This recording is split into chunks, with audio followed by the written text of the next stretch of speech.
किसी का परिवार न टूटे, बहन का प्यार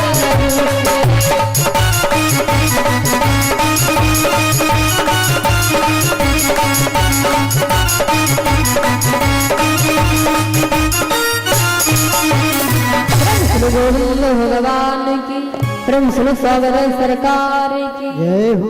ते बड़ा ही पवित्र भाई बहन का प्रेम होता है। जैसे भगवान कन्हैया ने कहा द्रौपदी से, बहन आपको हमारे साथ चलना होगा। द्रौपदी पहने चप्पल, आगे आगे भगवान कन्हैया पीछे पीछे से द्रौपदी, और कहते माताएं बहने हमारी चप्पल पहनते जानते हो, हिल वाली सैंडल, हिल वाली सैंडल पहनती हैं। और कहते हैं जो इसी प्रकार सैंडलों की ऊंचाई बढ़ती रही ना, तो एक सैंडलों के नीचे लाठी लगाना पड़ेगा।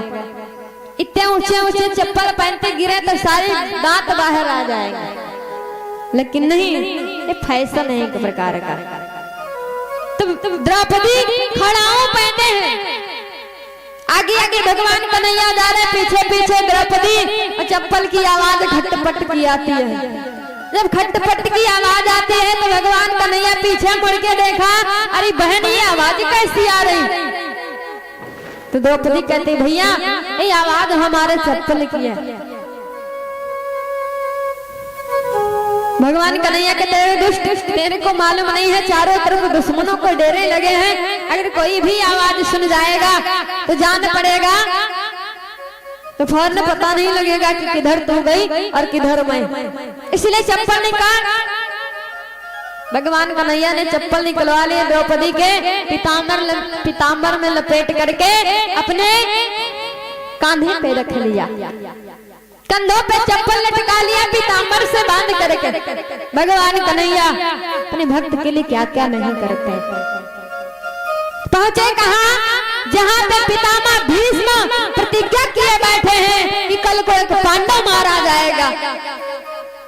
भगवान कन्हैया जैसे पहुंचे डेरे के पास, भगवान कन्हैया द्रौपदी को समझाया, बहन जहाँ पितामह भीष्म प्रतिज्ञा किए बैठे हैं, और जाकर के अपने मस्तक को पितामह भीष्म के चौड़ों में रख देना। जब तक पितामह भीष्म आशीर्वाद ना दे दे तब तक मस्तक मत उठाना। भगवान कन्हैया बाहर खड़े रहे कि खुद तो बाहर खड़े रहे, अंदर भेजा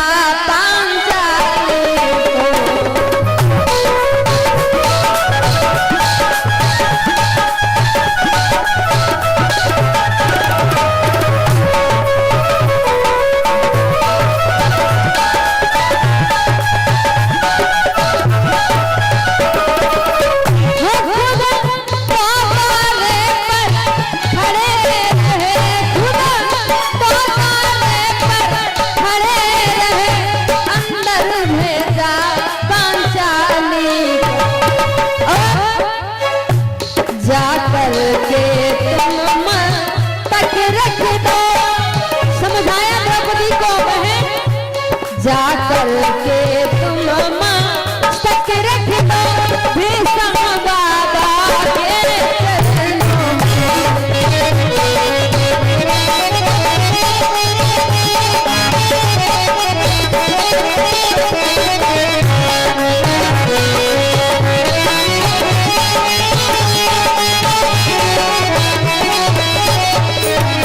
भगवान कन्हैया समझाए, बहन जाओ, पितामह भीष्म प्रतिज्ञा किए बैठे हैं, जाकर के चरणों में अपने मस्तक को रख देना। क्योंकि पितामह भीष्म ने दुर्योधन की पत्नी को बुलाया था, भानुमति को, और प्रतिज्ञा में बैठे। द्रौपदी जैसे जाती है पितामह भीष्म के चरणों में अपना मस्तक रख देती है। पितामह भीष्म ने जैसे देखा, और कहते हैं कि पहले की जो माताएं बहनें होती थी, सधवा विधवा में बड़ा अंतर होता था। पहले की माताएं जो सधवा होती थी वही रंगीन साड़ी धारण करती थी, जो विधवा माताएं होती थी कभी रंगीन साड़ी नहीं पहनती थी। और चाहिए भी जो विधवा माताएं बहनें उनको रंगीन साड़ी नहीं पहनना चाहिए। ये संस्कृति है हमारे भारत देश से, कि सब कहाँ कर पाते हैं। तो पितामह और कहते हैं आजकल अगर कोई होता तो पहचान नहीं पाता, क्योंकि द्रौपदी मस्तक रखे हैं कहाँ? पितामह भीष्म के चरणों में। और मस्तक जिसके सर चरणों में टेक लो जाकर सिंदूर दिखाई नहीं देगा। तो आजकल की अगर माताएं बहनें होती तो पता नहीं लग पाता कि ये सधवा है या विधवा, क्योंकि आजकल की माताएं बहनें रंगीन वस्त्र धारण कर लेती। लेकिन पहले की माताएं जो सधवा हुआ करती थी वही रंगीन वस्त्र पहनती थी। तो पितामह भीष्म ने देखा, आशीर्वाद दे दिया। आशीर्वाद क्या दिया? कि सौभाग्यवती भव तो देवी सिंदूर से मांग न खाली हो।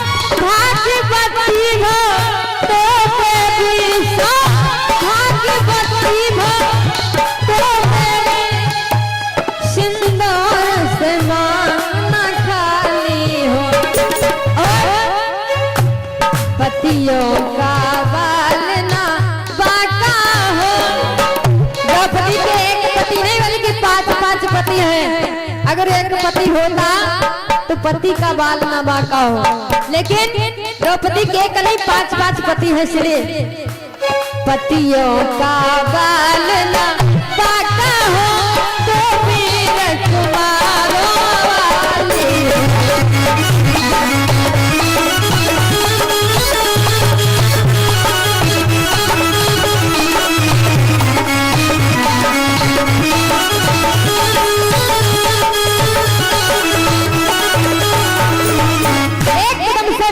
भीष्म ने आशीर्वाद दे दिया कि जाओ सौभाग्यवती हो तू देवी, सिंदूर से मांग न खाली हो, पतियों का बाल न बाका हो तो वीर कुमारों वाली हो। ऐसे आशीर्वाद दे दिया। लेकिन पितामह भीष्म ने कैसे विचार किया कि ये सधवा नारी है या विधवा? पहचान क्या थी पहले की? क्योंकि द्रौपदी रंगीन साड़ी धारण किए थे, तो पहचान लगा लिया कि देखा एक सधवा नारी है, चरणों में शीश झुकाती है, और उसके तन पर रंगीन साड़ी सधवापन को दर्शाती है।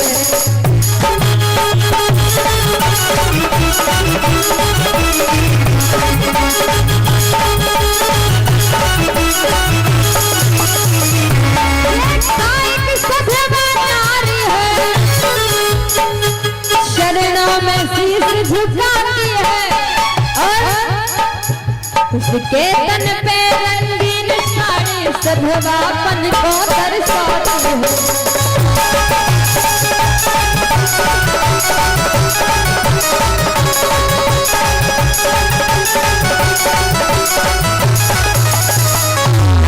देखा के रंगीन साड़ी धारण किए हैं, एकदम से द्रौपदी को आशीर्वाद दे दिया क्या?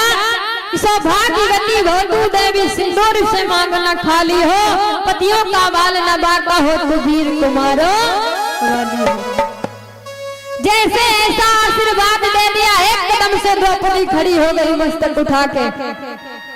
जैसे मस्तक उठाया, द्रौपदी कहती सुनो बाबा, आपने मेरे को वरदान दिया सौभाग्यवती हो, लेकिन आप तो 2 तरीके की बात करते हो। क्यों?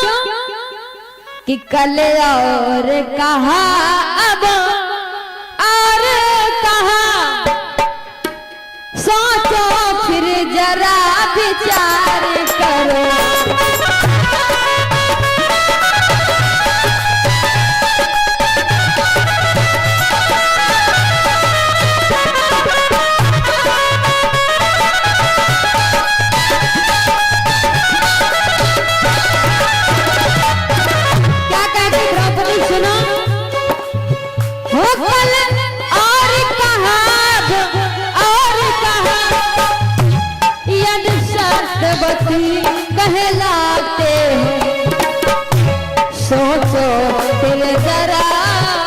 विचार करो प्रश्नों की याद दिलाते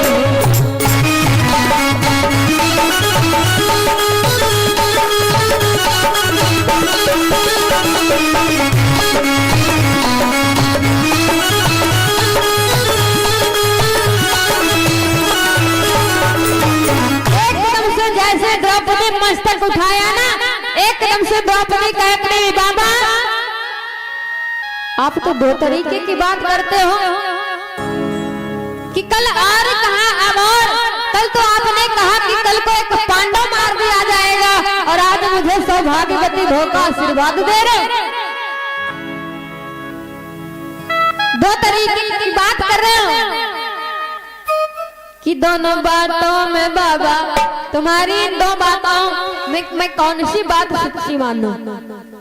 कि दोनों बातों में बाबा बात सच्ची कौन सी है? दोनों बातों में बाबा बात सच्ची कौन सी है?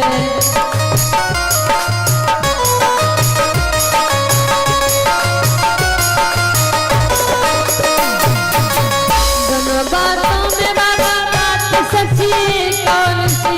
दोनों बातों में बाबा बात सच्ची कौन सी है?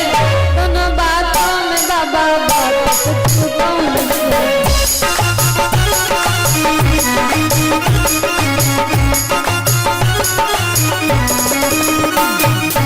एकदम से जैसे द्रौपदी कहती है तुम तो दो तरीके की बात करते हो। कल कहते हो कि एक पांडव मार दिया जाएगा और आज मुझे सौभाग्यवती भोग का आशीर्वाद दे रहे हो। इन दो बातों में से मैं आपकी कौन सी बात सच मानूं? एक कदम से पितामह भीष्म मुड़ के देखा, रे द्रौपदी तू, मैं तो भानुमति को बुलाया था, तेरे को यहाँ कौन लेके आया? भगवान कन्हैया दूर छुपने लगे, वो तो फंस जाएगा। बाहर खड़े ना छिपने लगे, अरे अब तो लगता है फंस जाएंगे। अगर पितामह भीष्म जानेंगे तो छोड़ेंगे नहीं। नीचे देखा एक गिटकी पड़ी हुई है, गिटकी को उठा करके द्रौपदी को मारा, इशारा कर दिया बहन मेरे को मत बताना। कहते हैं कि जुबा बंद होगी मगर बात हो। इशारा किया गिटकी मार के, बहन मेरे को मत बताना। अगर पूछे ज्यादा ना तो कह देना कि मैं अपने दासी के साथ में आई। द्रौपदी से पूछा पितामह भीष्म ने कि तुम्हारे को यहाँ लेके कौन आया? तो द्रौपदी झूठ बोल गई, बाबा मैं अपनी दासी के साथ में आई। पितामह भीष्म विचार करने लगे, कौन रात्रि के 12 बजे तुम्हारी ऐसी कौन सी दासी है जो तुम्हें यहाँ लेके आई है? चलो हमें भी अपने दासी के दर्शन कराओ, हमें अपने दासी के दर्शन कराओ, देखे तुम्हारी कौन सी दासी लेके आई है। अब तो भगवान कन्हैया और छिपने लगे। जानते हो भगवान कन्हैया पीताम्बर का घूंघट मार के कोने में छिप गए, और जैसे कोने में छिपे ना उधर से पितामह भीष्म आते। हुआ क्या? पितामह भीष्म भी कोई साधारण मनुष्य नहीं है, सब कुछ जानने वाले हैं। कि आगे जो बढ़े पितामह जी हो जोगी का भेष निराला।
गोविंद भगवान की, सावर सरकार की जय हो।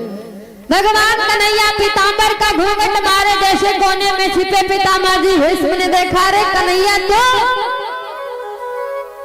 मैं तो समझा था कि तू बचपन में माखन की चोरी करता था, लेकिन तू तो बूढ़ा होने को आया है। लेकिन कि बूढ़ा होने को आया है पर अभी नहीं गई चोरी।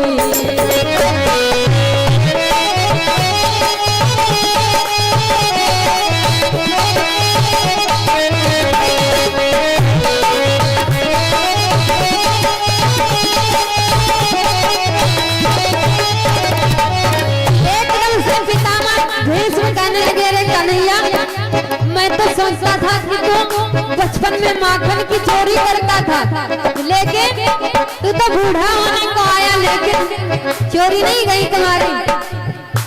बूढ़ा होने को आया है, हो बूढ़ा होने को आया है पर अभी नहीं गई चोरी।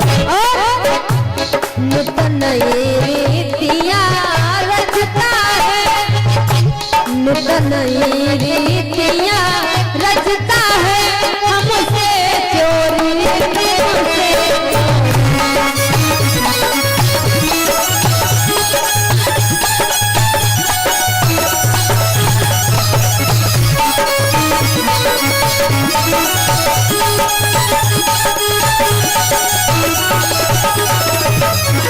एकदम से पितामह भीष्म ने जैसे भगवान कन्हैया को देखा, कहने लगे, रे कन्हैया मैं तो सोचता था कि तू बचपन में माखन की चोरी करता था, लेकिन आज बूढ़ा होने को आया, लेकिन चोरी नहीं गई तेरी।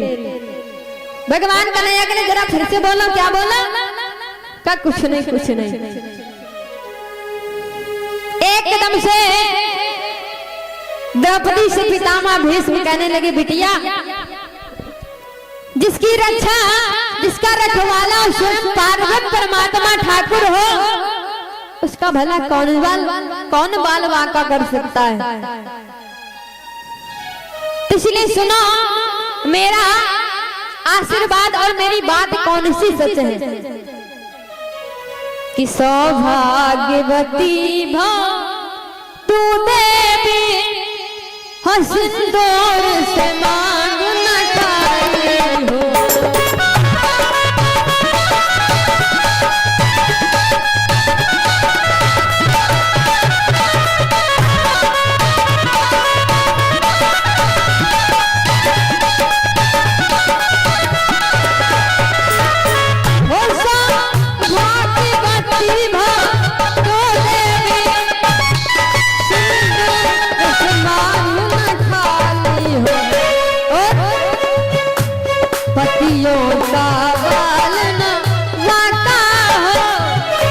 पतियों का बाल न बाका हो, तो वीर कुमार काली हो।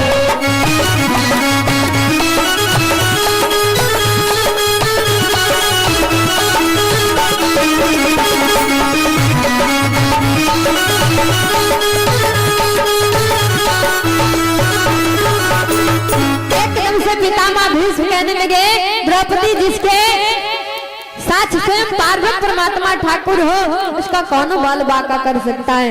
जहाँ मेरी ये बात सही है, जिसके सुहाग की रक्षा करने के लिए स्वयं गोविंद जी महाराज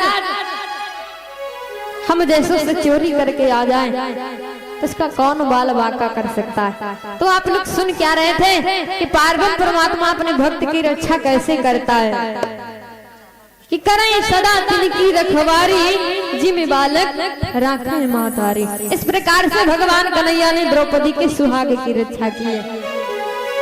अब आइए चलते चलते एक बड़ा सुंदर होली गीत है भगवान कन्हैया का, और सभी लोग जो माताएं बहनें झूमना चाहती तालियों के साथ में, मस्ती के साथ में, सभी लोग साथ देंगे कि सावरिया हो सावरिया नंद किशोर, और ऊपर ऊंचे ऊंचे हाथ करके गाएंगे कि सावरिया सावरिया नंद किशोर, हाँ किशोर।